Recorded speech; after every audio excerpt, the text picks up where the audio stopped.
கையில ரொம்ப ஒரு அழகா ஒரு டிவைஸ் ஒண்ணு வச்சுட்டு, ஓகே என்ன பார்க்குறாங்க அப்படின்றதே தெரிய மாட்டேங்குது. நம்ம இங்க வந்து பேரண்டல் லாக் வச்சிருக்கோம். என் பையன் என்னென்ன பார்க்குறான்ற ஹிஸ்ட்ரி எல்லாம் எனக்கு தெரியுது. இதெல்லாம் பார்க்க தெரிஞ்ச குழந்தைக்கு போய் ஹிஸ்ட்ரிய டெலீட் பண்ணணும்னு தெரியாதா? தெரியாதா? ஓகே எத்தன பேர் ஆப்ஸ் எல்லாமே வந்துட்டு ஹைட் பண்ணி வைக்கிறாங்க. உங்களுக்கு தெரியுமா? எனக்கு நிஜமாலே தெரியாது.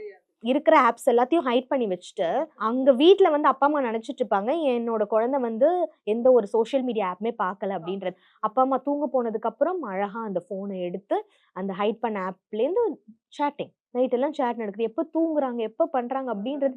இந்த இடத்துல பேரண்ட்ஸ் வந்து அவ்ளோ ஒரு ஃப்ரீடம், அவ்ளோ ஒரு ஸ்பேஸ்.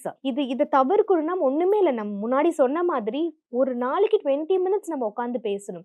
இந்த பையன் வந்து இமேஜினேஷன் வேர்ல்ட்ல இருக்கிறான்றதே அந்த பேரண்ட்டுக்கு எப்ப தெரிய வருது? அவன் தானா உட்கார்ந்து இப்படி இப்படி பேசுறான். தானா சிரிக்கிறான். ஓகே ஏதோ ஒரு பார்த்து பயப்படுறான்.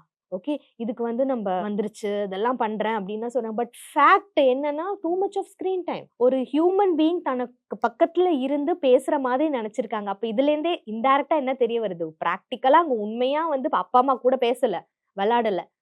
அப்ப தானா ஏதோ ஒரு ஜீவன் கூட அவங்க உட்கார்ந்து பேசிட்டு இருக்க மாதிரி அவங்களா நினைச்சிட்டு இருக்காங்க.